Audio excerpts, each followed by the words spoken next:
J'ai grand plaisir d'accueillir Martine Gozlan. On a organisé cette conférence un peu débotée, si je puis dire, puisque Martine venait en Israël et nous voulions profiter de sa présence ici, qui correspond aussi à la sortie de son dernier livre qui s'appelle Israël contre Israël, l'autre menace. Je pense qu'elle expliquera le titre et le sous-titre.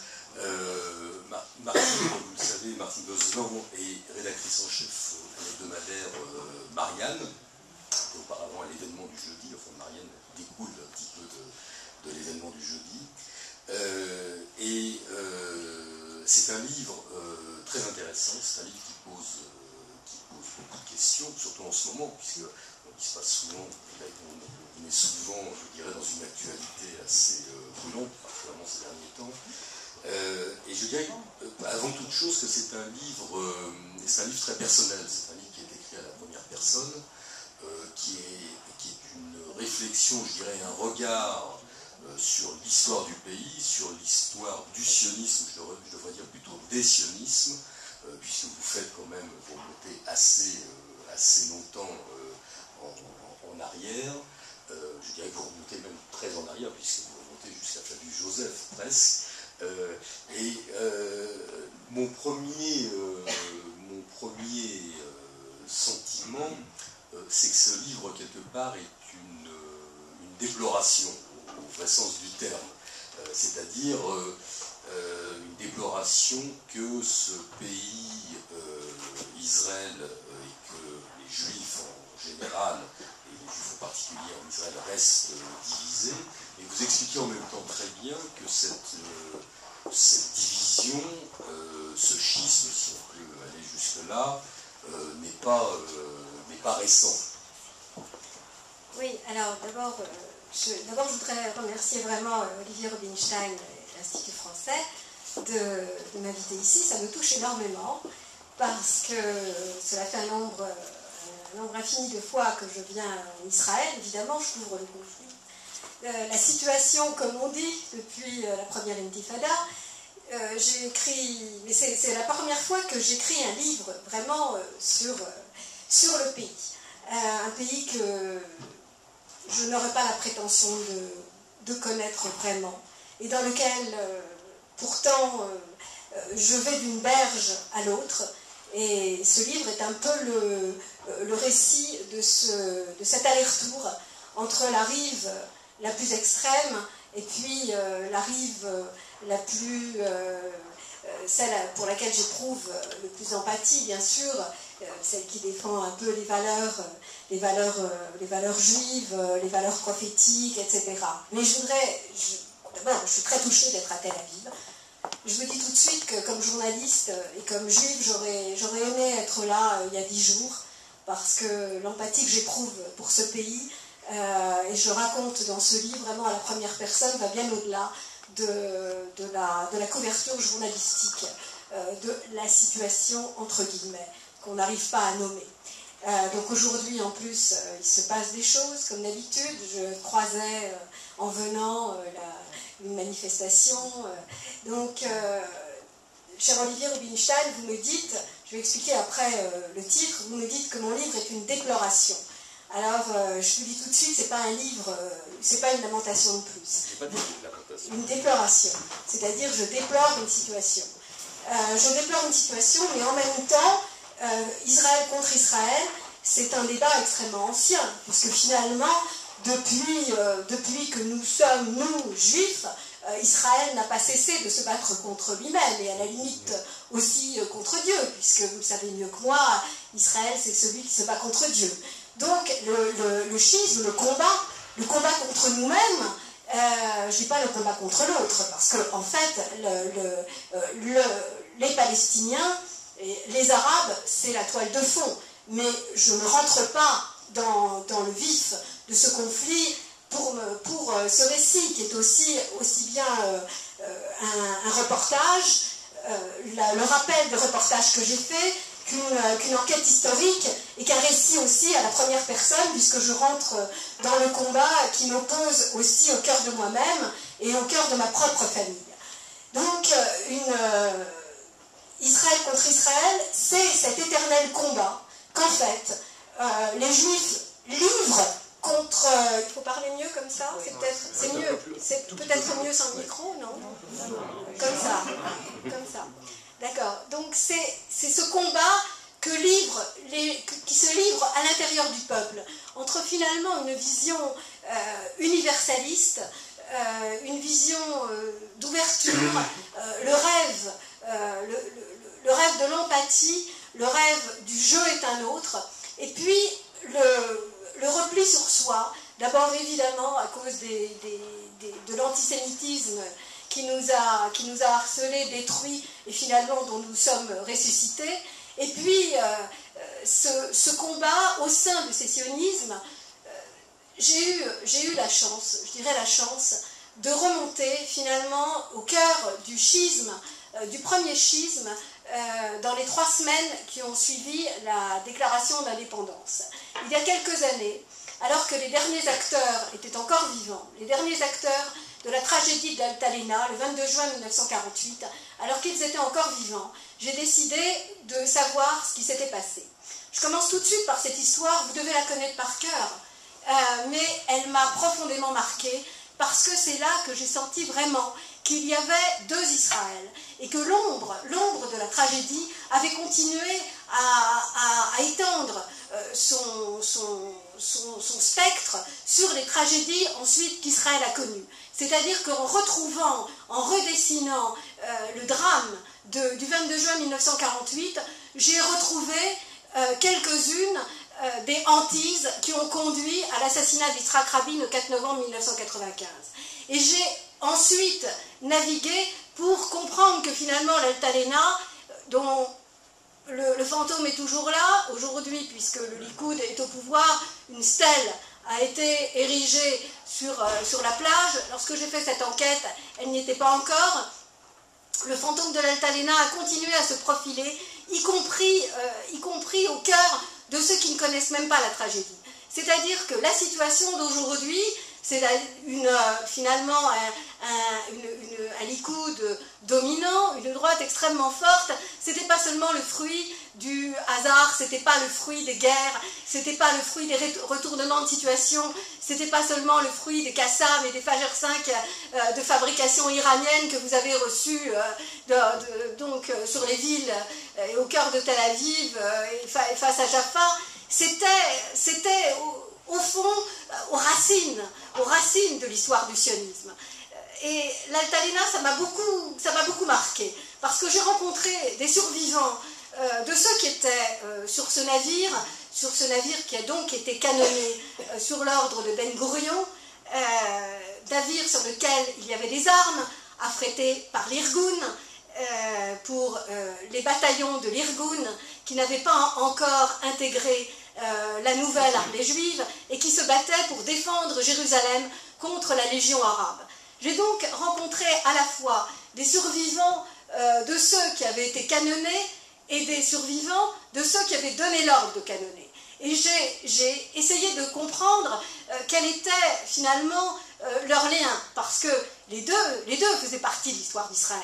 Et je crois que c'est ça aussi un peu ce que j'ai essayé de décrire. Ça n'est qu'une des parties, c'est un des points d'ancrage historique du livre.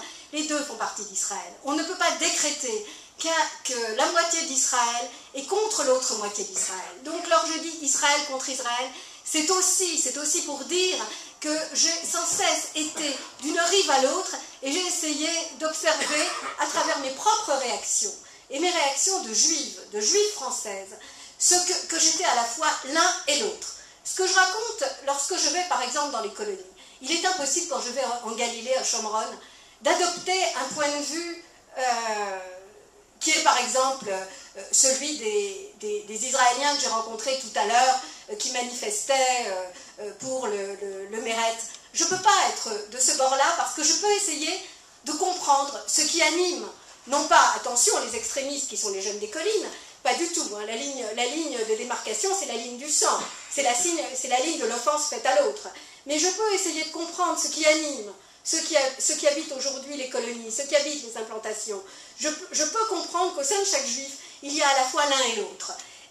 c'est là-dessus, cher Olivier Rubinstein, que j'ai navigué à l'intérieur de moi-même. Il faut vous dire que tous mes précédents livres sont consacrés à l'islam, que j'ai voyagé dans le monde arabe depuis 20 ans, que j'ai couvert la montée des intégrismes, que j'ai couvert les tragédies comme la tragédie algérienne, dont nous parlera sans doute Jean-Pierre Nadeau la semaine prochaine dans ce cadre. J'ai couvert les révolutions arabes.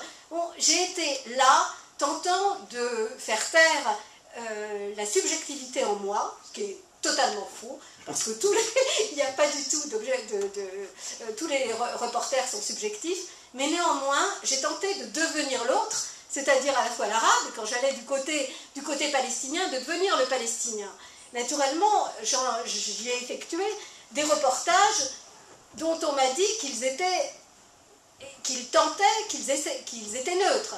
Cela m'a valu beaucoup de haine d'un côté comme de l'autre. Mais cette fois-ci, j'ai écrit ce livre sur Israël où finalement j'ai mis à nu l'identité juive, cette identité déchirée, cette identité qui essaye de se recomposer sans arrêt, cette identité de tous les bords, où nous sommes à la fois universalistes et poussés vers le repli, où nous sommes à la fois, nous avons envie nous ne demandons qu'une chose, c'est la paix. Je ne souhaite qu'une chose, évidemment, comme vous tous ici, c'est que demain, il y ait la paix définitivement signée. Mais nous savons très bien qu'en face, il y a l'autre, et il y a une menace effrayante. Il y a, ce qu'on a beaucoup nommé la bulle tel-avivienne, qui a, j'ai jamais trop cru à la bulle tel-avivienne, moi. Certains ici, avec qui j'en ai parlé, ne sont pas d'accord, mais je n'ai jamais trop cru. J'ai pensé que, de toute façon, vivre en Israël, c'était partager un destin totalement commun, et que jusqu'en Israël, comme vous ont atteint les missiles qui frappaient Sderot, on peut être atteint chacun au cœur de soi-même, au cœur de sa famille, au cœur de la non-tranquillité. Donc, j'aimerais revenir justement parce que c'est une partie du livre qui m'a beaucoup intéressé, beaucoup ému. C'est justement quand vous avez été à la rencontre des survivants de l'Altalena, d'un bord comme de l'autre. Justement, vous en parlez très bien. On sent que vous avez même vous éprouvez une certaine empathie, si je puis dire, pour les uns et pour les autres. Vous les entendez, vous les écoutez. Qu'est-ce que vous en avez retiré? Est-ce que vous pensez qu'on peut aujourd'hui plaquer justement cette différence d'il y a 65 ans sur la situation aujourd'hui? Parce que vous parlez ensuite, on en viendra après, j'imagine, à la question, je dirais, des extrémismes religieux qui sont différents, évidemment, qui n'ont rien à voir avec les jabotinskistes de l'époque. Pas du tout, parce que Jabotinsky était un laïc. Hein. De toute façon, il n'avait rien à voir. La montée des ultra-religieux, elle est relativement récente. Non, ce qui m'a touchée, l'Altalena est une histoire horrible, puisque de toute façon, à bord de l'Altalena, il y avait des survivants de la Shoah. Donc les survivants de la Shoah qui étaient prêts, qui allaient se battre pour défendre Jérusalem contre les armées arabes, aient été canonnés sur décision au nom de la raison d'État par Ben Gourion, c'est quelque chose qui m'a profondément atteinte. Et je peux pas, je peux pas être dogmatique. Au cours de toute ma vie de journaliste, j'ai refusé le dogmatisme. J'ai refusé le dogmatisme quand on parlait des Arabes, quand on parlait des Palestiniens. Par exemple, le départ de ce livre, je fais une brève parenthèse, parce que rien ne me destinait à écrire un livre sur Israël. En fait, c'est un débat sur on m'a invité dans un débat dans la communauté juive française, et je me suis retrouvée face à un public qui m'a accusée d'être traître à moi-même et d'être traître à la cause sioniste, parce que précisément je défendais l'idée, je défendais les valeurs juives, je défendais l'idée, la possibilité d'un État palestinien. Donc un Am Israël Chai a jailli d'une assemblée qui pensait sans doute que j'étais hostile au peuple d'Israël, alors que j'en fais partie, et que je ne songe qu'à une chose, qu'à la paix et qu'à son avenir, qu'à son présent. Donc, et c'est cette déchirure donc terrible, ce rejet du juif par l'autre juif, qui m'a amené à commencer à écrire. l'Altalena, évidemment, que j'ai trouvé la version qui a toujours été présentée, qui est celle finalement d'Aben Gourion, du canon sacré, c'est le terme qu'a utilisé Ben Gourion pour qualifier la canonnade sur l'Altalena. C'est extrêmement choquant quand on sait que des survivants des camps de concentration sont morts sous le canon juif. Donc c'est là que ça prend corps. Et c'est là que finalement la grande question une grande question, c'était au nom de l'État. Il fallait que l'État soit uni, il fallait donc faire taire la sécession, l'irrédentisme, toute cette menace que représentait l'Irgun. Vous savez bien que Begin ensuite, Menachem Begin, a eu la revanche que l'on sait. Et qu'aujourd'hui encore, Olivier, on vit dans le prolongement de cette revanche. Je crois que... voilà, et c'est là que je vois que le schisme, à l'intérieur, au sein de la société israélienne, il n'est pas clos. Alors, bien sûr, lorsqu'il y a la guerre, mais la guerre est là tout le temps, elle est partout. Il y a cette union, il y a cette unité qui fait qu'il faut que le peuple juif, et on l'a bien senti à Paris la semaine dernière, au moment où vous receviez les missiles, et ici, chacun était uni. Mais dessous fermentent quand même des déchirures extrêmement profondes, qui sont à la fois le prolongement de l'Altalena, mais qui sont le prolongement des imprécations, non seulement des prophètes des temps bibliques, mais des prophètes contemporains, ceux qui sont morts. Par exemple, j'évoque très souvent la figure de Yeshayahu Leibovitz. Yeshayahu Leibovitz, ce philosophe mort en 1994, je crois, était une figure hautement prophétique, hautement juive, complètement imprégnée de toutes les mitzvot, et qui déclarait, qui dénonçait l'idolâtrie qui consistait à adorer, à pratiquer le culte de la terre. Et j'ai été très imprégnée des imprécations de Yeshayahu Leibovitz, parce que dans cette dénonciation de l'idolâtrie, là j'ouvre un volet, une référence plus personnelle, je retrouvais les accents de mon propre père, qui est mort la même année que l'assassinat l'année où a été assassiné Rabin, et mon propre père qui était un juif libéral, qui avait fait l'école rabbinique, qui s'était éloigné de l'enseignement rabbinique, puisque justement il préférait être dans l'universel, et pour qui effectivement les valeurs prophétiques comptaient plus que tout. Et le judaïsme qu'il m'a enseigné, le judaïsme dont il m'a transmis, plutôt que des termes plutôt que des prières, etc., il m'a transmis un nigun, il m'a transmis plutôt une atmosphère, une mélodie.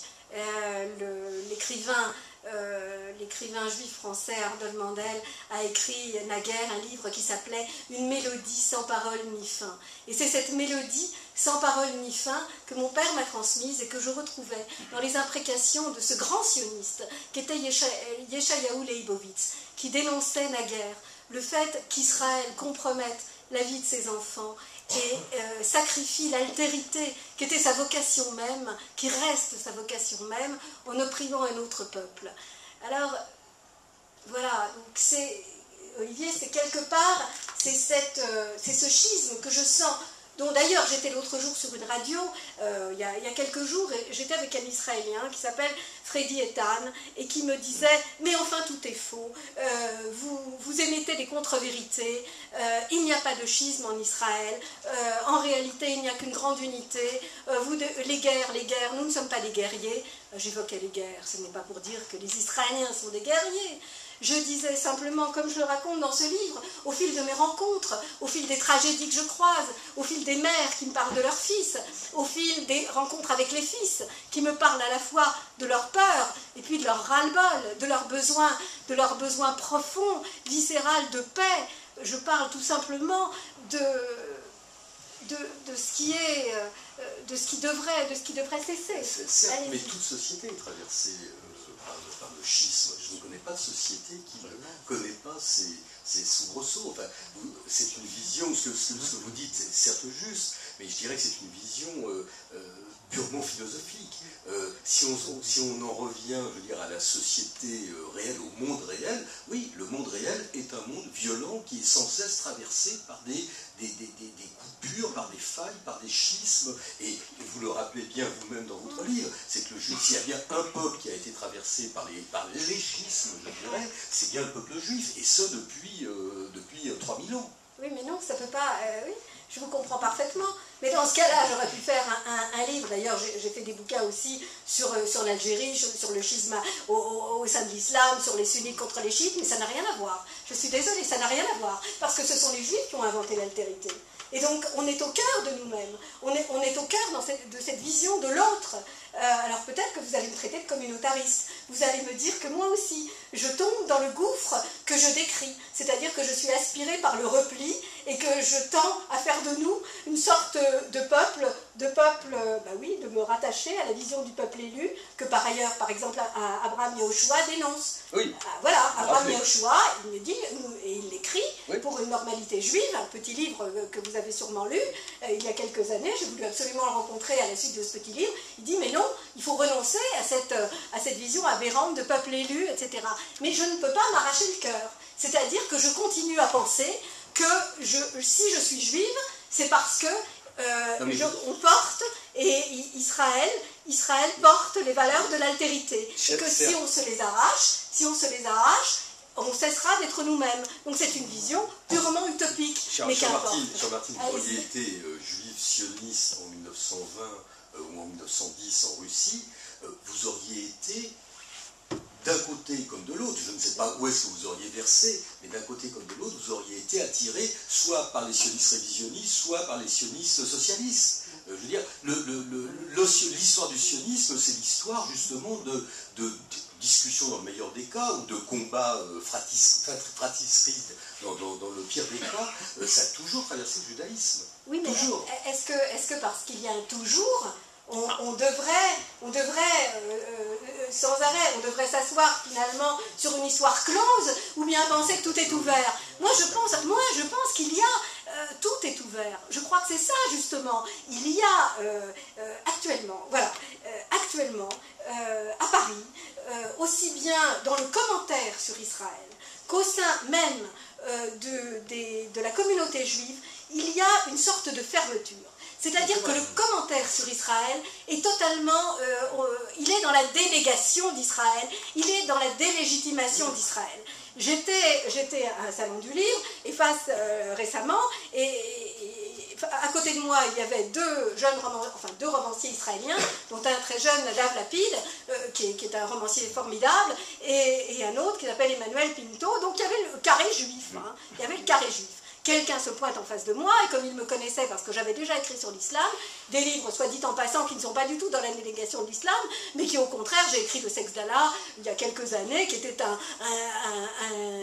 livre extrêmement amoureux sur la tradition érotique de l'islam, et j'étais pleine d'empathie finalement pour une civilisation musulmane dont les 1001 nuits ont été assassinées par les 1001 morts. Mais cet homme est un salafiste, imprégné de la propagande salafiste qui déferle sur la communauté musulmane de France, il faut bien le dire, je le dis, je le vis, et il se met en face de moi et il me dit, vous faites partie de l'oligarchie juive médiatique sioniste. Sioniste, je lui dis, mais cher monsieur, débarrassez de votre haine, elle vous ronge, moi elle ne m'atteint pas, et sioniste serait plutôt, non pas une insulte, mais un honneur. Or, dorénavant, je revendique ce terme, je pense qu'il ne faut pas délégitimer le mot sioniste. Je viens de rencontrer, là, dans la manifestation, des Israéliens qui m'ont dit « nous ne sommes plus sionistes ». Alors, bon, ils sont israéliens, donc sans doute, ils le disent, ils peuvent le dire, c'est eux, c'est leur vie. Mais moi, je ne peux plus supporter que soit délégitimé ce mot. Pour revenir à votre question, car je digresse à l'oriental, vous me pardonnerez, c'est sans doute mon expérience arabe, je procède par arabesque et parfois par métaphore, par allusion, c'est un peu aussi la culture. Donc, si vous voulez, ce n'est pas parce qu'il y a eu un toujours qu'il faut fermer l'avenir. Il y a un avenir, c'est pas possible. On ne peut pas se clore l'avenir, on ne peut pas clore l'avenir de vos enfants, peut-être du mien demain, on ne peut pas, c'est impossible. Le judaïsme a toujours ouvert les portes, il ne les a pas fermées. Nous sommes les passeurs, Donc on ne peut pas penser que parce qu'il y a cette fracture, tout est irrémédiablement terminé. Parce qu'il y a le niet arabe, tout est irrémédiablement fini. Et que finalement, je réagis en 2012 comme j'aurais réagi en 1910. Aurais-je choisi le discours sioniste-socialiste ou le discours révisionniste? Je n'en sais rien. J'en sais rien, parce que ça dépend de la culture qui était la mienne. Il faut bien dire que l'aspiration à un juif nouveau, elle était portée par les deux. Jabotinsky, c'était un gentleman polonais qui n'avait rien à voir avec ceux qui portent les caftans, et tout le monde s'est rebellé contre le diktat des rabbins. Il faut bien dire que aujourd'hui, quand j'ai été en Galilée et que j'ai rencontré, j'ai dormi dans une implantation et que je voyais la jeune femme. Quand on dit implantation, c'est dans le territoire, pas en Galilée. Galilée, c'est pas Galilée, il n'y a pas d'implantation en Galilée, il y a des communautés. Excusez-moi, alors je vous demande. Non, mais vous avez raison d'être réactif parce que là, Et l'implantation, je suis désolée. en cisjordanisme, on appelle Judée et Samarie. Vous avez raison de me reprendre, j'ai fait un bug, excusez-moi, je voulais parler de la Samarie, pardonnez-moi, j'ai vraiment bugué, et je me traîne à vos problèmes tellement ce bug était surtout pas. Vous étiez en Galilée. Non, j'étais en Samarie, pardonnez-moi. Ah, en Samarie. Oui, parce que j'avais une autre référence. C'est pas encore la même chose. Non, c'est pas encore la même chose, voilà. Donc, pardon, vraiment. Non, lorsque j'étais en Samarie, donc à Brourin, j'étais hébergée donc dans cette colonie. Mais la jeune femme qui m'hébergeait, elle était couverte des pieds à la tête et elle avait une vision de la féminité qui était juste l'inverse justement de celle des pionnières de Galilée. Voilà. Donc autrefois. Donc c'est quelque chose, c'est une espèce de retournement historique qui est extrêmement... Voilà. Non, mais il y a plusieurs choses dans ce que vous dites. Oui. C'est-à-dire, le schisme juif, on le connaît, l'historique, on le connaît. Aujourd'hui, il n'y en a pas qu'un seul schisme. Non, il y en a plusieurs, et vous le montrez bien dans votre livre. Je dirais, parce que, certes, il y a toujours eu une bataille entre révisionnistes, pour simplifier, entre révisionnistes et socialistes, ici depuis fort longtemps.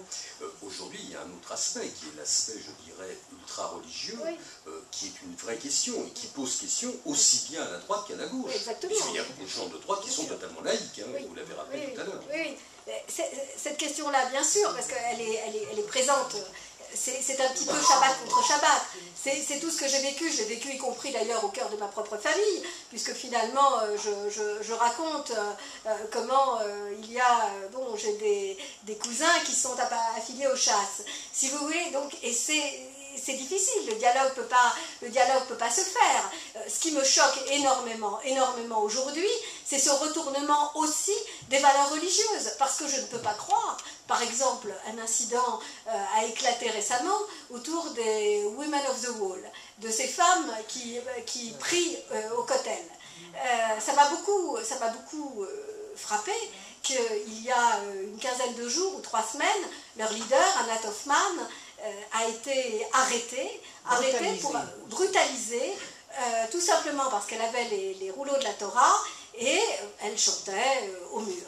Donc, mais elle n'a pas seulement été arrêtée, elle a été fouillée au corps, nue, elle a été jetée dans une cellule avec une prostituée et elle s'est enroulée dans son châle de prière pour se protéger et elle a dormi, ou elle n'a pas dormi, sur le sol. Donc ça, pour moi, c'est quelque chose d'absolument invraisemblable. Je n'ai pas encore eu le temps de faire l'enquête, je viens d'arriver, mais je veux la faire, je veux comprendre comment, au kotel, au mur, qui est pour moi un symbole énorme. Attention, Yeshayahu Leibovitz, lui, disait que c'était devenu le discotel. Il allait très très loin. Hein. Les 613 mitzvot, il les appliquait, mais il disait que jamais l'idolâtrie n'avait été portée aussi loin que face au mur des lamentations. Mais là, on était en plein. Par quelle chaîne d'irresponsabilité la Anat Hoffman a pu subir ce traitement? Quelle est la vision aujourd'hui du message juif, de la religion juive, le message, quelle est la vision des valeurs juives qui ont pu conduire à l'arrestation de Anat Hoffman parce qu'elle avait les rouleaux de la Torah et que sa voix, la voix d'une femme, retentissait devant les pierres millénaires. Ça pose un vrai problème. Très peu de gens en ont parlé, enfin sans doute en Israël. Il y a eu un petit papier à Paris, enfin il y a eu un petit papier dans Le Monde. J'ai trouvé cette affaire récente, elle résumait une tragédie qui est en train de ronger une âme. L'âme juive, Nefesh. Est-ce que ça n'est pas l'âme supérieure? Il y a plusieurs mots, je crois, pour dire l'âme juive. Est-ce que Nefesh n'est pas...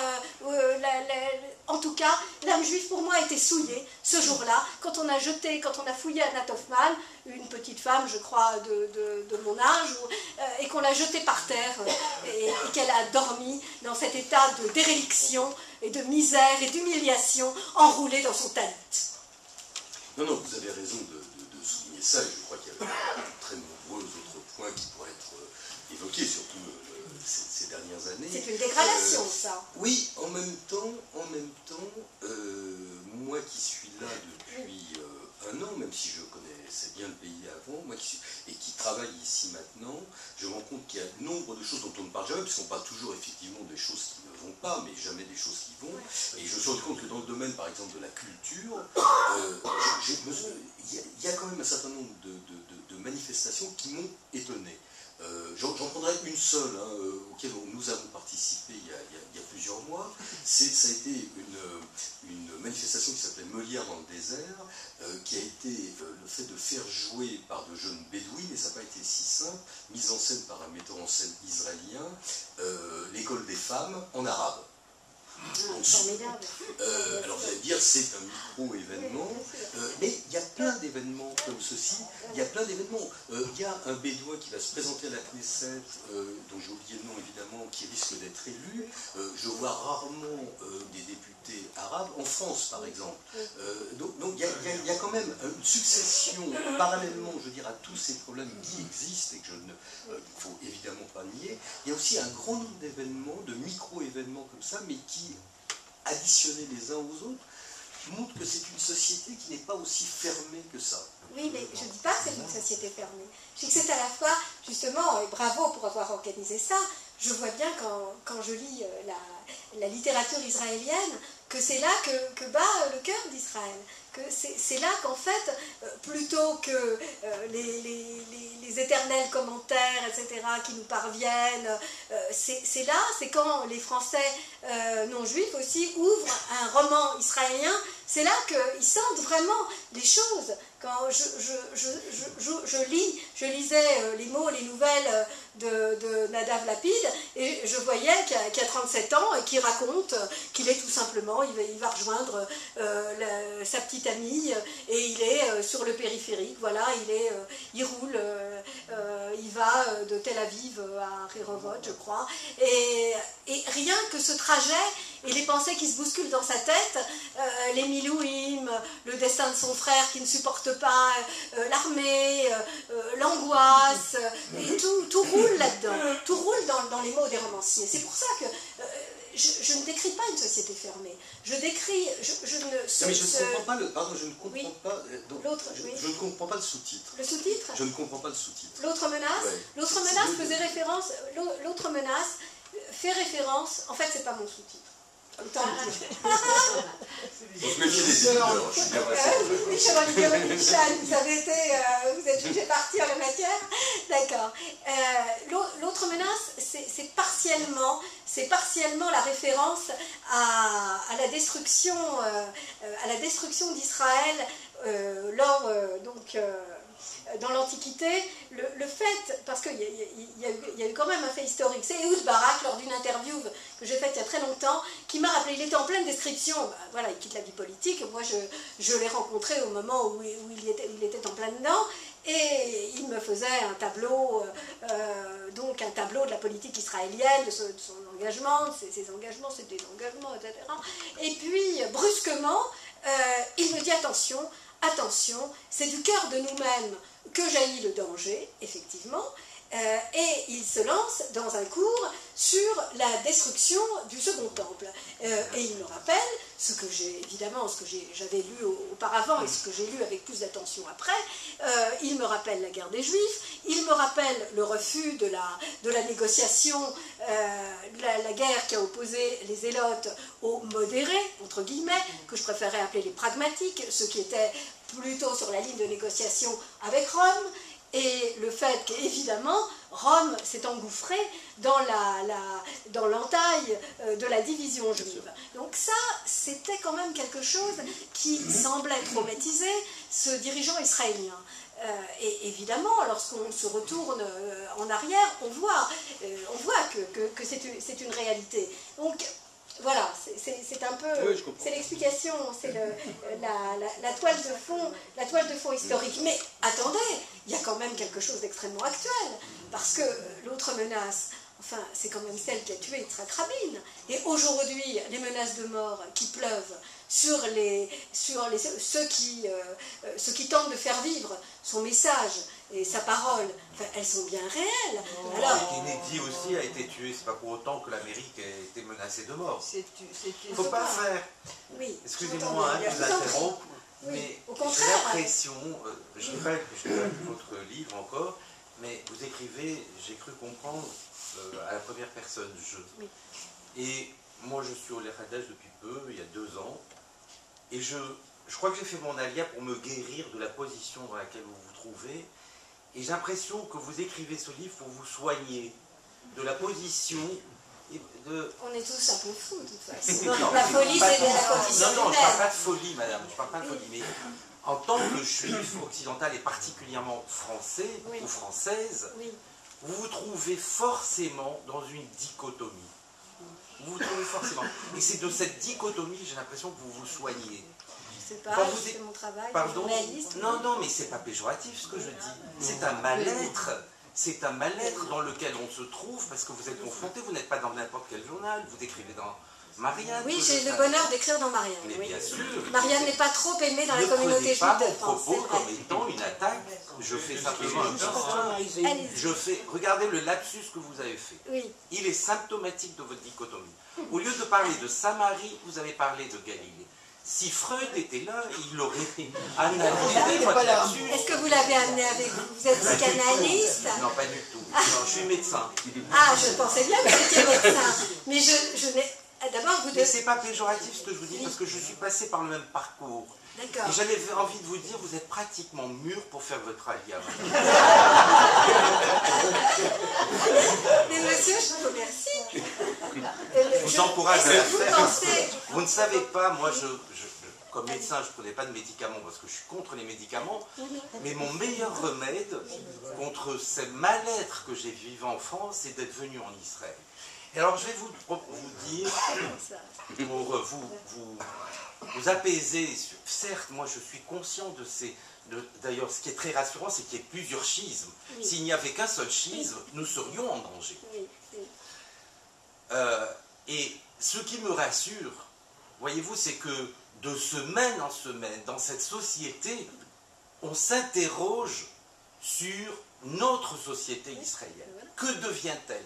Pas plus tard que la semaine dernière, alors que nous étions sous les menaces de roquettes, nous assistions, salle Blumenthal, à une soirée à laquelle participait l'ancien ambassadeur de France, Yehuda Lankri, sur Israël a-t-il une vision, encore une autre idée de cette société, etc. Moi, j'aimerais que Marianne écrive un article focalisé sur la déliquescence de la France, mais pas sur sa déliquescence, sur l'interrogation de sa déliquescence. Alors, excusez-moi, monsieur, je me retrouve exactement. Je suis à Tel Aviv. J'écris un livre sur Israël et je me retrouve exactement avec vous comme si j'étais à Paris. Or, il est évident. D'abord, vous devriez savoir, quand on écrit, l'écriture, de toute façon, on écrit parce qu'on ne peut pas faire autrement. C'est exactement lorsque j'étais adolescente et que j'ai lu Rilke, et spécialement la correspondance qu'un jeune poète adressait à Rilke, et ce jeune poète demandait à Rilke, pensez-vous que je doive écrire? Et Rilke lui disait, écrivez si vous ne pouvez pas faire autrement qu'écrire. Donc à partir du moment où il y a écriture, il y a de toute façon thérapie et guérison de quelque chose. Il y a tikkun, il y a réparation. Toute notre existence, bien que je sois, croire en Dieu, tout à fait hors de ma portée, mais néanmoins je pense je crois dans tous les processus de réparation qui nous constituent. Donc moi, comme je suis une femme d'écriture, je passe mon temps à guérir quelque chose depuis que j'ai pris la plume et depuis que je suis journaliste, c'est-à-dire ça va faire 30 ans. Donc depuis 30 ans, j'écris pour réparer quelque chose de la vision, j'écris.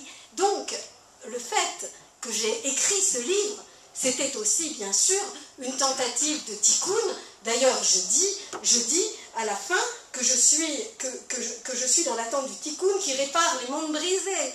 Donc il est évident que j'ai écrit pour réparer quelque chose et que chacun de nous-mêmes, nous essayons de nous soigner par les différentes trajectoires qui nous occupent. Mais en ce qui concerne la juive française, c'est évident, la dernière page, c'est la page d'une juive française. Je dois vous dire ici que je suis totalement française, que ce qui me constitue, mais totalement, et c'est aussi un livre, dans les dernières pages, un livre d'amour pour la France. Un livre d'amour pour la France, y compris dans les dangers qui guettent aujourd'hui la communauté juive de France. Vous parlez de mon journal, je suis bien sûr, j'ai écrit ce livre à la première personne, et ce n'est pas Marianne qui l'a écrit. Néanmoins, j'y suis reporter depuis des années. Ma trajectoire professionnelle s'identifie à ma fidélité à un homme qui s'appelle Jean-François Kahn et qui a toujours défendu à la fois l'honneur d'Israël, son droit à l'existence, qui a toujours répété, il le répétait encore avec moi, il y a 10 jours dans un débat à Paris, qu'il n'était pas question de délégitimer le sionisme. Donc, si vous voulez, néanmoins, donc, je suis pour un État palestinien, c'est clair, mais tout ce que je peux vous dire, c'est que lorsque vous nous dites j'aimerais trouver dans Marianne des papiers sur la France, etc., c'est pas le sujet. J'écris ce livre sur Israël et le débat c'est sur Israël. Mais évidemment. Alors, comme je comprends vos mots MOTS et MAUX, essayez de comprendre les miens. Parce que quand une gestalt-thérapie en direct. Non, quand on est bombardé et qu'on entend, je ne focalise pas sur Marianne, mais je me focalise sur les médias en général. Ouais, j'ai déjà fait ce débat à Paris, monsieur, c'est ce qui a donné naissance à ce livre. J'ai été vraiment je crois que le propos du débat de ce soir n'est pas de faire, on pourra faire un débat sur la presse française, et là j'imagine que ce sera un débat assez agité, c'est pas le propos du débat. Non, en revanche, ce qui est intéressant, c'est vrai que le livre s'ouvre par une discussion, même pas une discussion, mais je dirais une situation extrêmement tendue lors d'un meeting, je ne sais pas si c'est un meeting ou un... Écoutez, c'était un débat, un débat qui a mal tourné, et on sent effectivement que la communauté juive française est quand même extrêmement à cran. Extrêmement, beaucoup plus que d'autres communautés juives dans d'autres pays d'ailleurs. Alors je ne sais pas à quoi ça tient. Mais ça tient. Je ne sais pas à quoi ça tient. Non, mais... À la position des médias. Non, enfin, pardon, mais... Pardonnez-moi, mais... il y a une communauté juive anglaise quand même relativement importante. Les médias anglais sont pas franchement pro-israéliens, d'après ce que je sais. Et je n'ai pas l'impression que la communauté juive anglaise est déchirée de la même manière que la communauté juive française. Mais bon, c'est un autre débat. Oui, parce qu'on est à Tel Aviv. Si vous voulez que je vous parle de la France en 3 mots, j'ai été la première en 2001 à faire un papier, une grande enquête sur l'antisémitisme. D'ailleurs, mon homonyme, Samy Gozlan, qui est président du comité de vigilance contre l'antisémitisme, donc on a travaillé ensemble sur ces questions. Après l'horreur, le massacre de Mohamed Merah, j'ai refait une enquête sur l'antisémitisme, je suis allée à Villeurbanne.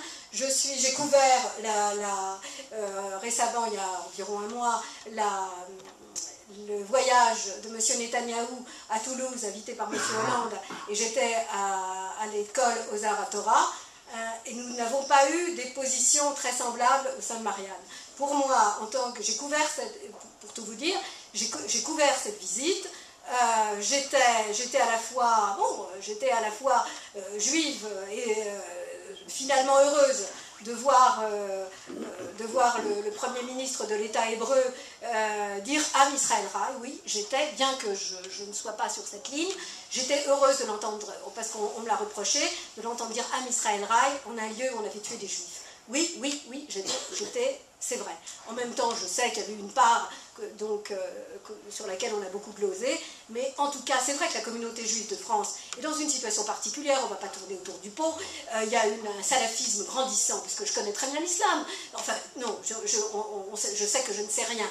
Néanmoins, je suis descendue au cœur de l'islam, j'ai rencontré des islamistes, j'ai couvert la guerre civile, j'aime pas parler de guerre civile algérienne, puisque finalement, c'était un peuple algérien qui était pris en otage par des djihadistes, parce qu'il y a eu 150 000 morts en Algérie, c'était des musulmans tués par d'autres musulmans, et ils sont morts, Jean-Pierre Ledoux en parlera la semaine prochaine, ils sont morts dans la solitude totale et l'indifférence du monde. C'est-à-dire que le djihadisme a tué bien plus de musulmans, et finalement, voilà. Donc je sais que cette communauté, que la communauté musulmane en France est dans une minorité, mais en même temps dans un discours qui tend à devenir ambiant, contaminé par le salafisme. Voilà, c'est tout. Donc c'est ça qui rend la position des Juifs difficile. Et c'est ça qui durcit terriblement le problème. Nous sommes la communauté juive la plus importante d'Europe, et on est confronté à ça. En même temps, il y a d'autres choses. Il y a le fait, par exemple, il y a un fossé entre la communauté juive américaine et la communauté juive de France. Quand on voit que 70% des juifs américains étaient pour Obama, que par ailleurs, la plupart, un grand nombre se rallient aux positions du nouveau lobby, puisque le lobby c'est légal, c'est logique dans le monde anglo-saxon, G Street, qui s'est constitué pour promouvoir justement le discours sur les deux États. Donc ce sont des positions radicalement, ce qu'on ne dit pas, ce qu'on dit peu, ce sont des positions radicalement antagonistes. J'étais il y a quelques jours avec le président, pas le président, mais le porte-parole de G Street qui faisait un voyage à Paris, et évidemment la description qui est faite par les faits, pas par la propagande, de la communauté juive américaine, elle est aux antipodes de ce qui se passe en France. C'est vrai que la communauté juive française, elle est à droite, elle est plus extrême, elle est encore plus extrémiste. Et c'est pour ça que je me suis retrouvée dans ce débat, alors que mon cœur bat avec Israël. J'étais à côté, effectivement, on ne m'avait pas averti. Bon, et je me suis retrouvée face à un extrémiste juif. Ça existe, il y en a un qui a tué Rabin. C'est vrai que c'est plus jamais mentionné, c'est bizarre. En France, on se souvient, mais bon, ça passe, voilà. En Israël, on s'en souvient. Oui, en Israël, on s'en souvient, je sais, voilà. Mais bon, et qui a parlé, qui s'est exprimé d'une façon qui ne correspondait pas, qui salissait l'autre, qui salissait l'arabe, le palestinien. Et il ne salissait pas le Hamas, il salissait l'autre. Et donc je me suis élevée tranquillement contre cela, en disant que ça bafouait les valeurs juives et que c'était contraire à l'image d'Israël. Et à partir de là, il y a eu un délire qui s'est emparé de la salle, parce que je suis journaliste, que les journalistes sont délégitimés, et que je suis à Marianne, et que Marianne est associée, je ne sais pourquoi, à une sorte... Ici, nous avons un débat serein. Voilà. Bon, donc, s'il y a d'autres questions... Oui, je vais vous poser une question, mais avant ça, oui. Je veux dire, maintenant, je me suis rappelé quand vous l'avez mentionné, moi j'étais à la manif boulevard Rothschild avant de venir ici, je vous ai vu, vous parliez avec des gens en anglais, c'est bien ça? Oui, effectivement.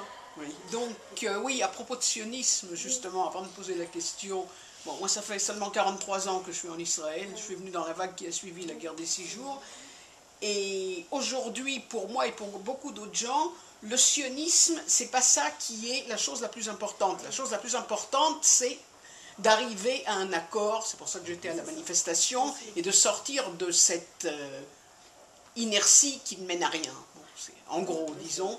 Maintenant, à propos des Women of the Wall, le fait qu'on ait maltraité Anna Hoffman, c'est pas la première fois. Si c'est pas elle, c'est une autre. C'est pas isolé de toutes sortes de choses. Quand on dit qu'il y a une bulle à Tel Aviv, à Jérusalem, il y a une autre sorte de bulle. Je veux dire, vous avez entendu parler des bus séparés de ce qui se passe. Il y a une radicalisation.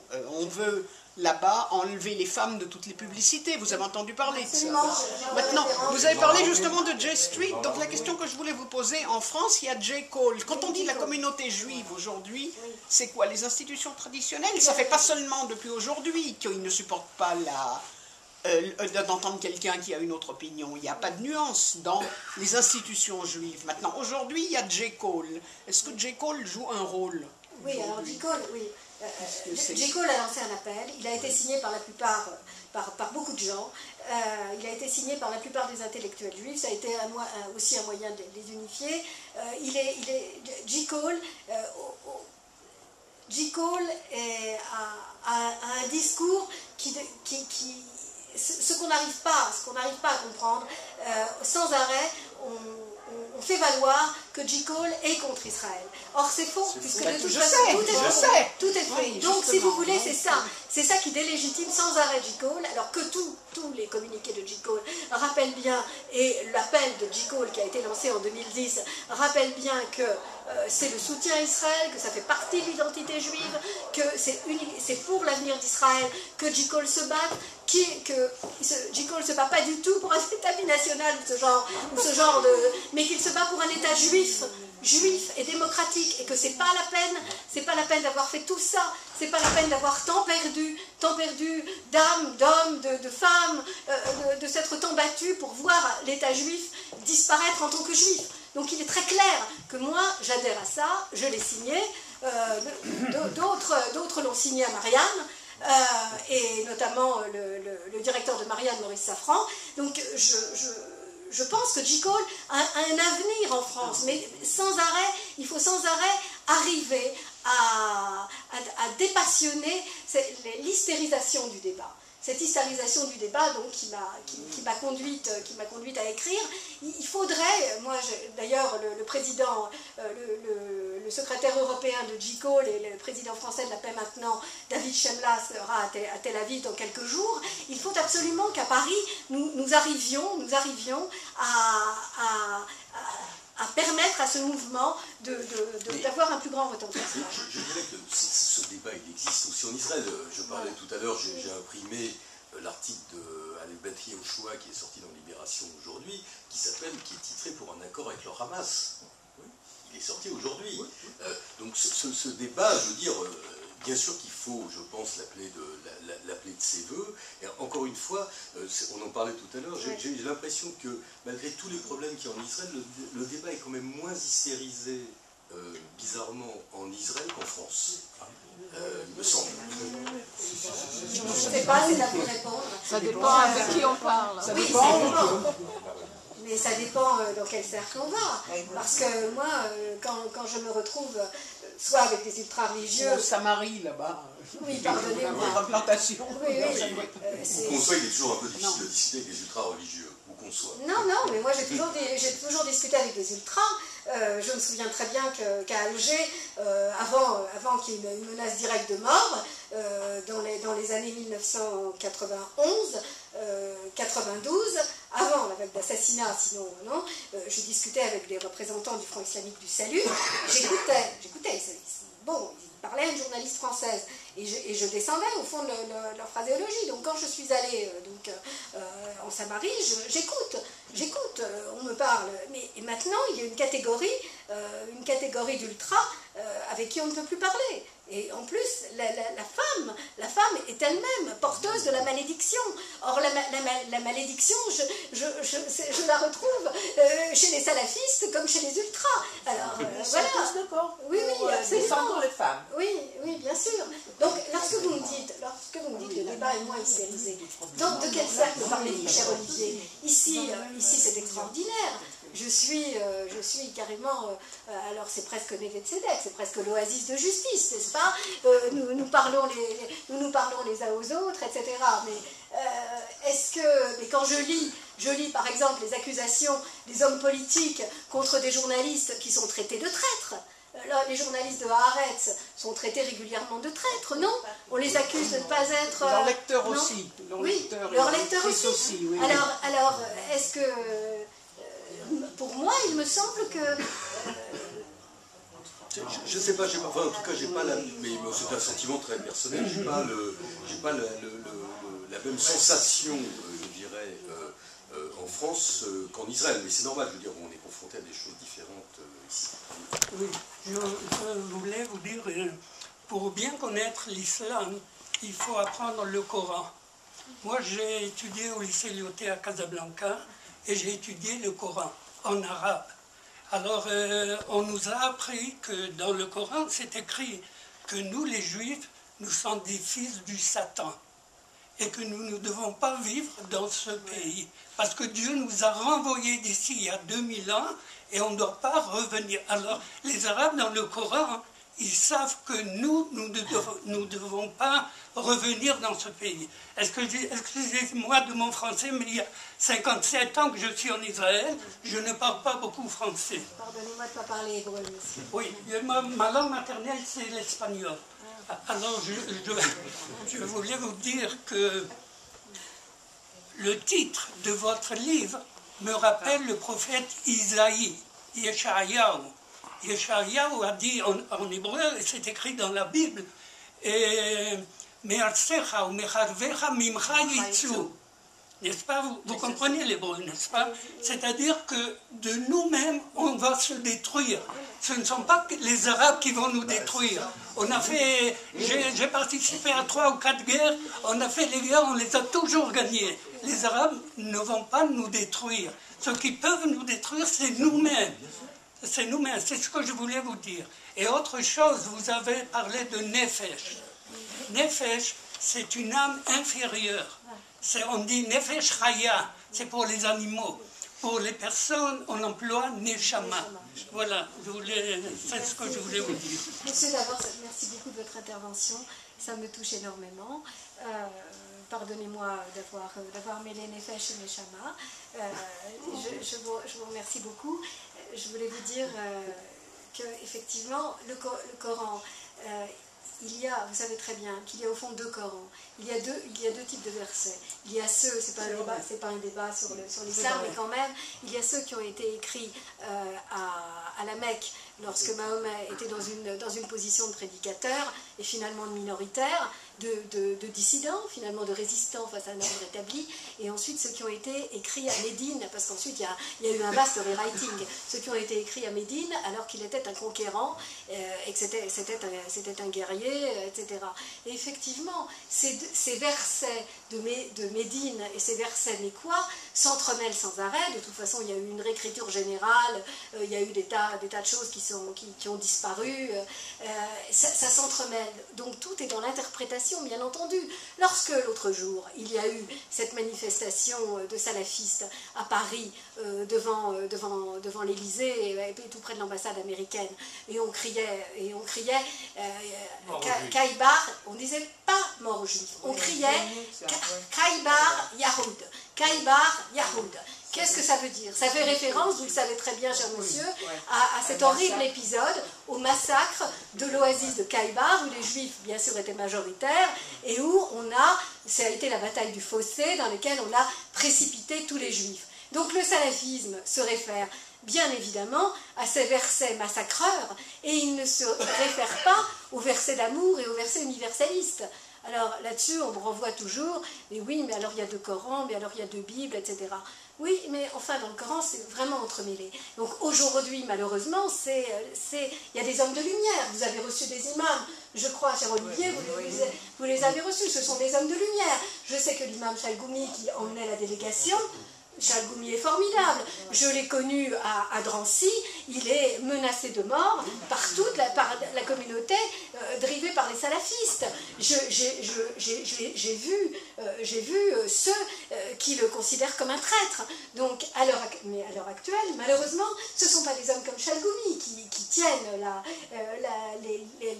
le comité, le conseil représentatif, le conseil français du culte musulman. Ce ne sont pas ces gens-là. Alors, donc, pour revenir à la communauté juive de France, elle est évidemment fort structurée par rapport aux menaces qui la cernent et par rapport au discours délirant qui l'entoure, évidemment. Si vous posez la question à un musulman qui a écrit le Coran, Vous savez ce qu'il va vous répondre? Que j'ai blasphémé, puisque c'est la parole de Dieu. Il va vous dire que c'est Dieu qui a écrit le Coran. C'est ça. Alors voilà, celui qui a écrit le Coran, c'est un juif qui s'est islamisé. Parce qu'au temps de Mohammed, il n'y avait pas de musulmans, il n'y avait pas encore de musulmans. Il avait converti beaucoup de juifs à être musulmans. Alors c'est un juif qui s'est converti à l'islam, qui a écrit le Coran. Et si vous dites cela à un arabe, à un musulman, il vaut mieux ne pas leur dire cela. Est-ce qu'il y a d'autres Pour questions? revenir à Nathalie, vous critiquez le massacre de ce bateau, n'oubliez pas que ça a aidé à la création de l'État d'Israël, et que si nos amis les Palestiniens avaient d'abord éliminé le Hamas, le djihad islamique et les autres mouvements terroristes, je pense qu'on serait aujourd'hui dans une autre situation. Oui, c'est absolument exact. Mais attendez, je ne dis pas... je parle, si vous voulez, le massacre de l'Altalena, pour moi, sur le plan émotionnel, et sur le plan... c'est quelque chose de terrible. Je ne peux pas adhérer au discours dogmatique qui a toujours été... voilà, c'était des traits, il fallait le faire. En même temps, j'entends parfaitement ce que vous me dites, puisque, effectivement, la raison d'État était qu'il fallait en finir avec l'Irgun. Certes, mais il y a eu quand même des mystères, il y a eu beaucoup d'obscurité autour des ordres qui ont été donnés. Il y a des gens qui avaient décidé, qui s'étaient opposés à l'ordre qui a été donné à Ben Gurion. Néanmoins, ce qui a toujours été, dans la version qui m'avait toujours été donnée avant que je fasse l'enquête, c'était qu'il fallait le faire au nom de la raison d'État. Certes, il pouvait y avoir autre chose. Maintenant, vous avez tout à fait raison de mentionner le fait qu'Arafat n'a jamais donné l'ordre de liquider le Hamas, et en cela, il ne s'est pas comporté en homme d'État. Oui, mais il n'arrivera pas à éliminer le djihad islamique, il ne faut pas se faire de l'idée. Donc, voilà. Oui, mais tout le problème, c'est qu'il n'y a pas de raison d'État. Il faut le courage de le faire. Oui, c'était un autre contexte. Il faut être ensemble. Peut-être il faut gérer, pas éliminer. Peut-être il faut choisir le nom. Qu'on puisse avancer avec le djihad islamique, ça m'étonnerait fortement. Mais bon, pourquoi pas, on peut rêver. Est-ce qu'il y a d'autres questions? Je voulais savoir si finalement le livre ne répond pas à une sorte de besoin qui est ressenti à France par rapport au discours de légitimation d'Israël, qui présente Israël comme un bloc, comme un isolat, comme un bloc monolithique. Et ce que vous êtes en train de faire, c'est de montrer que Israël, ce n'est pas un bloc, hein, c'est une histoire qui est loin d'être monolithique. Est-ce que c'est bien ça? Oui, c'est vrai, oui, tout à fait. Vraiment, oui, parce que effectivement, je me rends compte que ce ne sont pas forcément des juifs qui sont intéressés par le livre. Ce sont énormément de non-juifs qui m'écrivent, qui viennent me voir là dans les rencontres, et qui découvrent Israël comme ça. Je reçois des mails, ils découvrent l'histoire d'Israël. Ils découvrent qu'il y a eu deux sionismes. Ils découvrent aussi que le sionisme, ça n'est pas quelque chose de totalement... cette espèce de monstre suspendu comme ça, dans les ténèbres, tout ce qui est dépeint, et toutes ces lettres que je reçois de haine, que je reçois depuis des années et des années, parce que je m'appelle Gozlan, et que donc j'écris à Marianne, qui, vous voyez, je reçois autant de délégitimation, d'insultes d'un côté comme de l'autre. D'un côté, on me dit, ben, tu t'appelles Gozlan, et depuis des années, tu parles, tu n'adhères pas à l'extrême, à la droite, donc tu te désolidarises d'Israël, tu es traître à toi-même, tu es traître à ton histoire, tu es dans la haine de toi. Et puis de l'autre côté, on me dit, tu t'appelles Gozlan, tu es une juive, tu fais partie du complot juif, etc. Donc je suis entre les deux. Et en fait, on est toujours entre ces deux dénégations. Vous avez raison. J'ai voulu vraiment parler d'Israël. J'ai parlé d'Israël dans énormément de reportages depuis 20 ans, vraiment. Mais là, si vous voulez, j'ai dit tout ce que je ne pouvais pas dire dans mes reportages. C'est-à-dire toutes les... on appelle ça, vous savez, quand dans les couturiers, les chutes. Mais là, c'est pas les chutes, c'est les... Ne te tais plus, parle, parce que sinon, forcément, ça continuera à être un bloc. Quel a été l'accueil critique du livre en France? L'accueil est plutôt bon, mais dans la communauté juive, pour l'instant, j'ai relativement peu de réactions, et une certaine, c'est surtout dans le grand public non juif, je le répète. Il y a une découverte d'Israël, il y a une découverte des faits religieux, de l'histoire. Il y a le fait aussi que je mêle un peu l'histoire de ma famille. Il y a aussi cette affaire d'altérité qui intéresse beaucoup, parce que quand même, je peux pas, vous savez très bien, Gozlan, c'est un nom d'origine arabe. Et un jour, j'ai eu cette scène absolument incroyable. Mais oui, un jour, je me suis retrouvée, il y a plusieurs années, donc envoyée par une association, j'enquêtais sur la cité de David, sur les expropriations qui avaient lieu à Silouane, à propos du chantier des fouilles de la cité de David. Donc il y a des Palestiniens de Silouane qui étaient expulsés.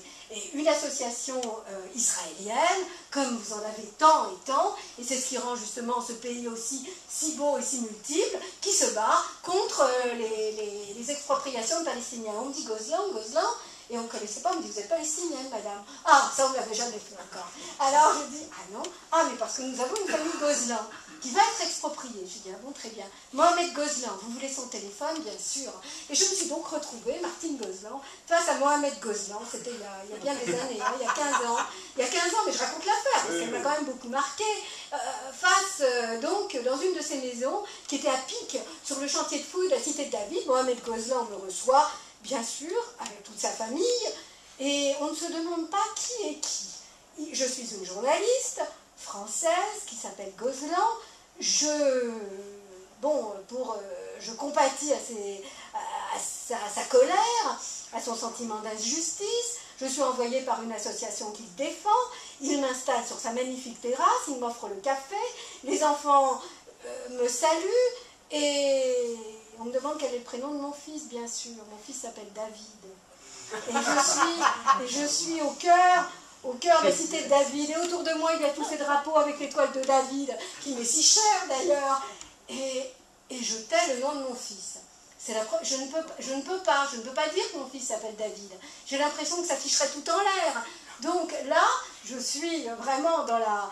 Je mens, donc et j'invente, donc Jacques, ou Pierre, je ne me souviens plus, je crois que c'était Pierre, voilà. Et à partir de là, nous commençons à parler. Il s'appelait Mohamed Gozlan, et je sais que le nom de Gozlan est porté par quantité d'Arabes. C'était un journaliste palestinien, Arafat était encore vivant, il travaillait pour le journal d'Arafat, et donc il me raconte sa saga. Et nous sommes l'un et l'autre. Je suis face à l'autre, mais qui pourrait aussi être moi. Donc c'est toute la part arabe, mais bon, je suis aussi un peu mélangée. Il y a de l'Ashkénaze dans ma généalogie. Et donc personne n'est parfait. C'est vrai. Donc je ne sais pas comment ça se dit en hébreu. Donc ça se dit pas, ça n'existe pas. Ça se dit pas. On est trop modeste. Oui, non, parce que la perfection n'est pas juive. Hein. Les anges sont inférieurs aux hommes. Hein. Je crois que c'est ce que dit le Talmud. Donc je suis face. Donc je crois que là, j'étais au cœur vraiment de la contradiction. Voilà. C'est une histoire assez excellente. Je dois reconnaître que j'ai publié moi-même beaucoup de livres sur la question, et c'est, je dirais, pour un public qui ne connaît pas très bien la question, et en France, il y a beaucoup de gens qui ne connaissent pas très bien la question, je trouve que c'est un excellent panorama de la situation contemporaine d'Israël. Voilà. Bon, ben, très bien, alors, mais évidemment, les Israéliens savent tout, donc est-ce qu'ils peuvent trouver quelque chose?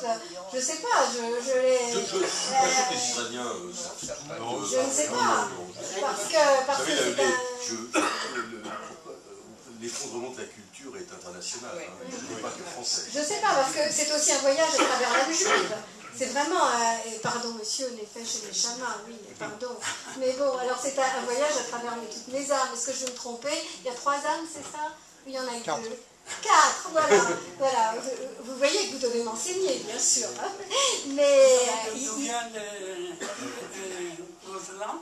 D'où vient le mot Khoslan, c'est un mot arabe, c'est le pluriel de Rzel, qui veut dire gazelle. C'est un mot très difficile à porter puisque je suis censée incarner tout un lot de gazelles. Alors voilà.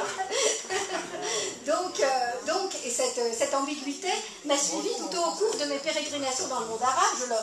Je le raconte puisque quand je suis allée à Bagdad sous Saddam, j'étais accueillie avec toute l'amitié du patron de l'hôtel Mansour qui m'a dit, en anglais forcément, ah mais on a une chanteuse ici, Khoslan, et c'est une très grande chanteuse irakienne. J'étais ravie, mais je ne m'ai pas détrompée. Et quand j'étais à Damas, il y a plusieurs années, au moment où on croyait à un printemps de Damas, on voit bien ce qu'il en est aujourd'hui, on m'a accueillie en me demandant si j'avais de la famille du côté de Dera qui est maintenant symbole de massacre, hein, à la frontière syro-jordanienne. Donc c'est un nom du voyage, c'est un nom judéo-arabe. Je ne connais pas ça. Voilà. Vous qui avez beaucoup écrit sur l'islam et sur le monde arabe, parce que vous connaissez très bien, quel est votre sentiment aujourd'hui par rapport à ce qu'on a appelé peut-être un peu rapidement les printemps arabes, justement, parce que ce sont des pays que vous avez traversés, oui. Vous avez bien connus. Oui, j'ai couvert la révolution tunisienne. Oui. Voilà, quel est votre sentiment? Écoutez, c'est un déchirement absolu, parce que moi, le 14 janvier, j'ai couvert la révolution tunisienne des débuts jusqu'au 14 janvier, et ensuite, après, les semaines qui ont suivi, et je n'ai pas arrêté de revenir en Tunisie, parce que j'étais tellement fascinée. En fait, c'était fabuleux d'être à Tunis dans ces jours-là, dans ces jours de janvier, parce que pour la première fois, j'étais au milieu d'une foule arabe qui ne brûlait pas le drapeau américain, qui ne criait pas mort aux juifs, et qui me demandait ah, Martine Gozlan, vous avez vu? Ah ben vous êtes de chez nous. Enfin, c'était fou, c'est-à-dire que c'était ceux qui ont fait vous le savez très bien, je ne vais pas répéter ce que d'autres ont répété, tout ce que je peux vous communiquer, c'est mon expérience personnelle. J'étais dans cette révolution, j'étais avec ceux qui l'ont faite. Vous savez très bien que ce n'était pas des islamistes qui ont fait la révolution. Les islamistes, ils se cachaient, ils se terraient. C'était des laïcs, c'était des femmes libres, c'était des hommes libres, c'était des jeunes étudiants, des jeunes chômeurs. Il n'y avait absolument pas la haine de l'autre.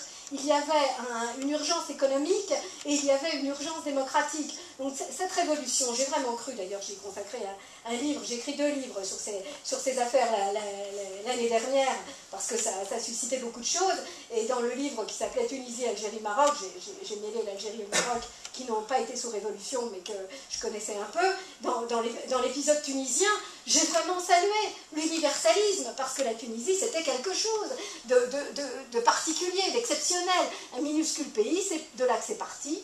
Et peut-être la Tunisie, c'est là que l'espérance peut revenir. Pourquoi? Parce que je n'ai pas cessé d'aller en Tunisie pendant ces 2 ans. Je sais, donc j'ai vu toutes les horreurs qui s'y passent. On est très solidaires, donc il y a pas mal d'universitaires, de grands médecins français qui sont solidaires du doyen de la faculté de la Manouba, qui a mené un combat d'abord solitaire et qui est maintenant le symbole. La Manouba, c'est une faculté des lettres dans la banlieue de Tunis et qui a été prise comme emblème de l'assaut des salafistes contre les hommes et les femmes libres, puisqu'ils voulaient imposer la burqa, le niqab, à l'intérieur de la faculté. Donc ils sont arrivés au sabre, ils sont arrivés avec les menaces de mort, ils traitaient de juifs Habib Kazagli, parce que c'est tout simplement un historien, qui a enquêté sur le passé de son pays et qui fait des recherches sur la présence juive en Tunisie. Et M. Kazagli, donc, a été délégitimé, menacé de mort, son équipe enseignante, et il a tenu bon. J'ai rencontré en Tunisie une résistance au salafisme qui est protégé à l'heure actuelle par le pouvoir par Enarda. Maintenant, depuis l'assaut contre l'ambassade américaine, ça va très mal, évidemment. Mais je pense que le seul pays où il y a des élections le 23 juin prochain en Tunisie. Je pense que si les hommes et les femmes libres, les démocrates, parviennent, les hommes et les femmes d'espérance et de progrès, parviennent à s'unir, c'est-à-dire à surmonter toutes leurs divisions, à former un front contre le pouvoir islamo-salafiste, parce que je ne fais pas trop de différence, moi, contrairement à nombre de mes brillants collègues de la presse française. Et ça, à Marianne, on a toujours été très, très en pointe sur ce sujet. Nous avons toujours dénoncé l'islamisme et l'islamo-gauchisme, parce que le gauchisme a été en France le propagandiste de l'islamisme et son normalisateur en quelque sorte. Donc je ne fais pas de différence entre l'islamisme et le salafisme. J'ai rencontré les islamistes qui ont tenu un discours absolument salafiste. La plupart des dirigeants des Nardas aujourd'hui ont été imprégnés du salafisme. De toute façon, donc ce sont leurs enfants, leurs leaders, leurs prophètes. Rachel Ranouchi le dit très bien, très très bien, ce sont nos enfants. Donc il ne faut pas leur faire du mal. Ils commencent à leur faire du mal. Il y a 2 grévistes de la fin salafiste, un qui vient de mourir en prison. Oui, parce que ça va très très mal, que la Tunisie est en crise économique. C'était une révolution pour des raisons économiques au départ, ne l'oublions pas. Et à l'heure actuelle, la Tunisie commence vraiment à crever de faim. Les touristes n'ont pas très envie d'y aller. Donc pour résumer, je suis très bavarde, hein. Donc pour résumer, le seul pays arabe, on peut parler une seconde ensuite de l'Égypte, le seul pays arabe où il y a une lumière, un espoir de voir l'islamo-salafisme battu, c'est en Tunisie. Parce qu'il y a eu les racines du bourguilisme, parce qu'il y a un niveau d'éducation sans pareil, parce que les salafistes et les islamo-salafistes au pouvoir ont fait toutes les erreurs. Simplement, il faut que ces gens-là, ces gens et ces hommes de liberté et ces femmes de liberté arrivent à s'unir. Est-ce que ce n'est pas le cas aussi en Israël?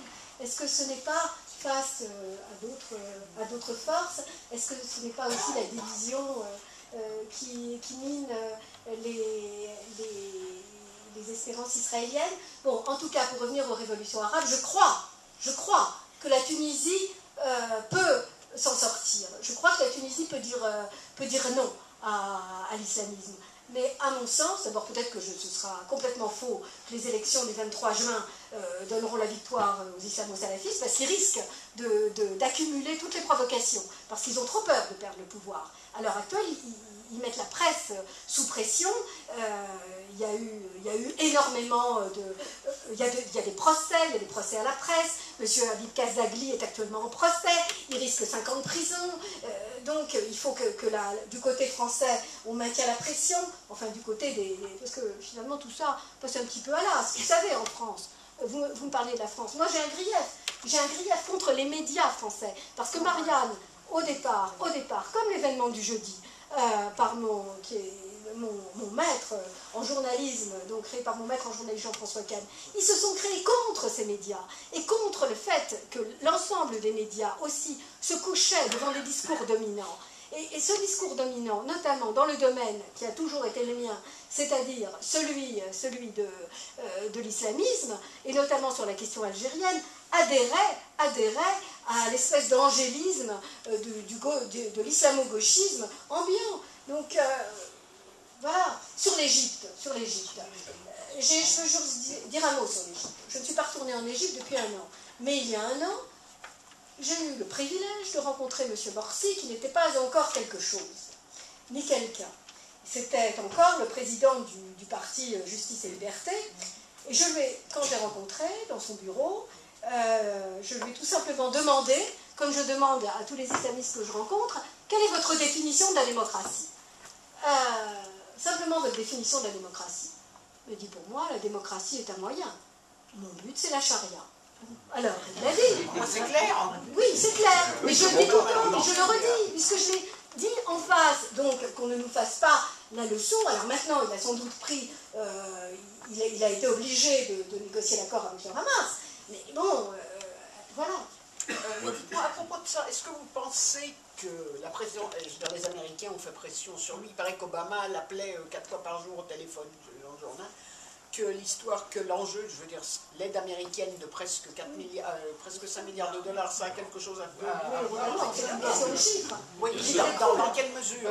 Dans quelle mesure? Dans une large mesure, dans la plus large mesure. L'Égypte n'est rien sans cet argent.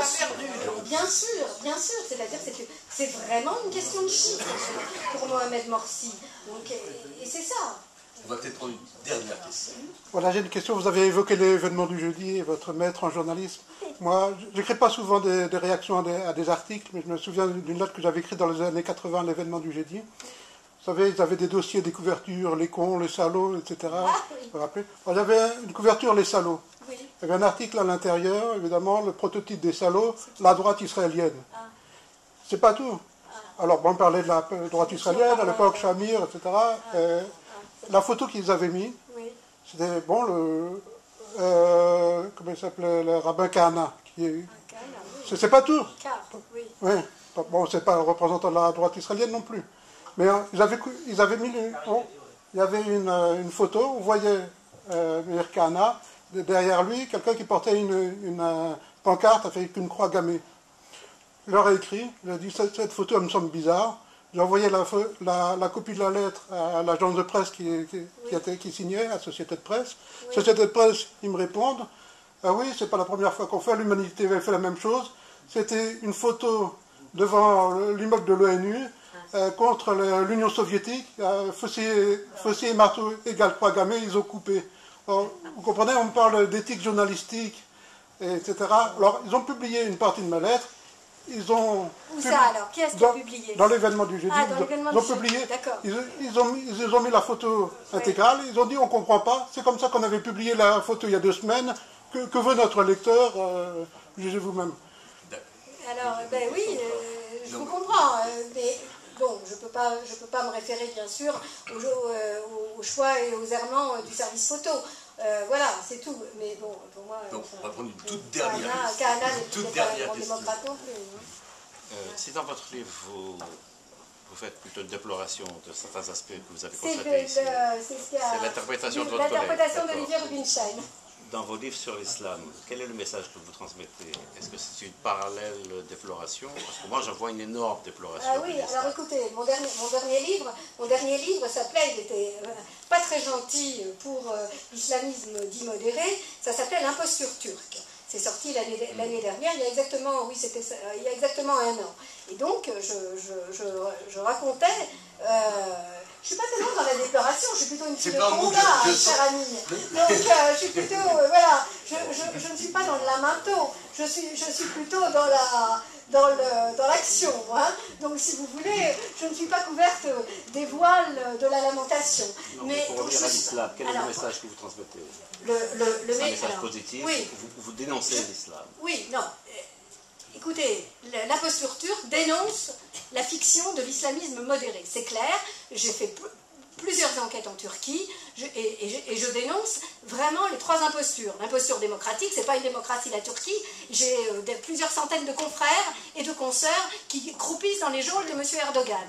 Ce n'est plus du tout une république laïque, puisque de toute façon, on grignote, puisque j'ai vu dans la rue, partout, dans la vie quotidienne, on grignote jour après jour tous les acquis de la laïcité kémaliste. Voilà, et ce n'est pas une victoire géopolitique, je ne crois pas du tout à la victoire géopolitique de le néo-ottomanisme, etc. Donc si vous voulez, je dénonce. Ah mais attendez, l'islam, attendez, on parle de l'islam ou on parle de l'islamisme? Je parle de l'islam et l'islam pratiqué par l'islam. Pour moi, l'islamisme, c'est, si vous voulez, l'islamisme a kidnappé l'islam. C'est un hold-up, il y a eu un hold-up sur l'islam.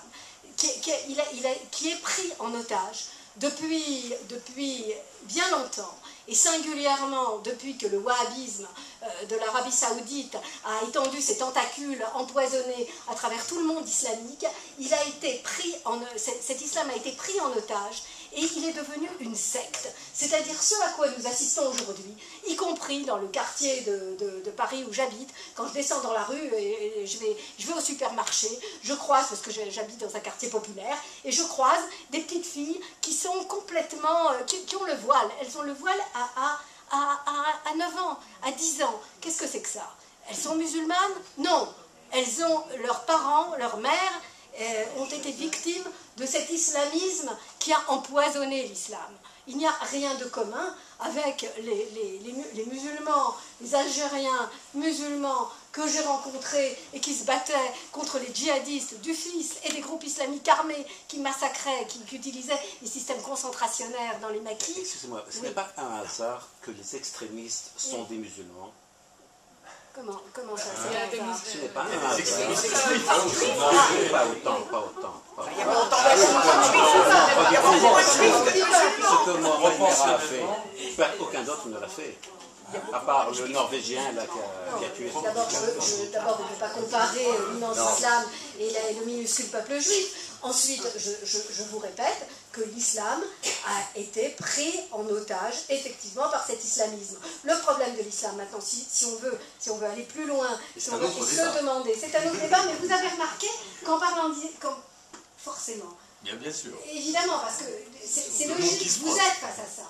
Vous êtes face à ça, moi j'ai travaillé au cœur de ça, et en plus je ne serais peut-être pas ce que je suis aujourd'hui si je n'avais pas été confrontée à l'autre dans sa version la plus extrémiste.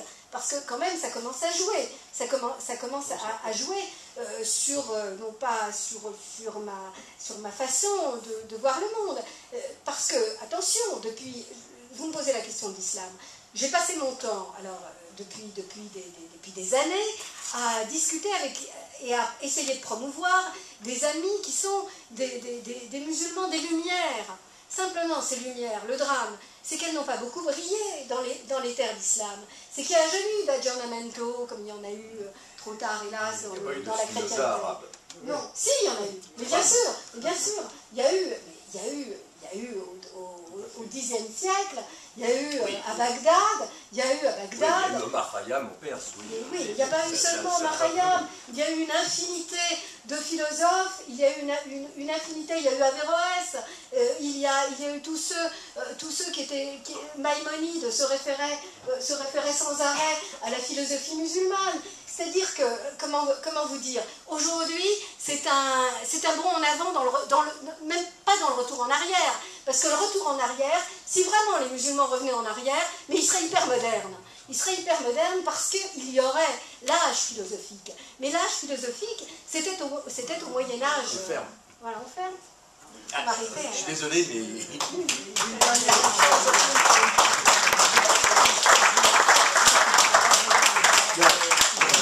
Le livre de Martine Besson est en vente là, je pense que ce sera un plaisir de dédicacer. Merci Martine. C'est moi qui vous remercie en tout cas d'avoir été là, de toutes vos questions.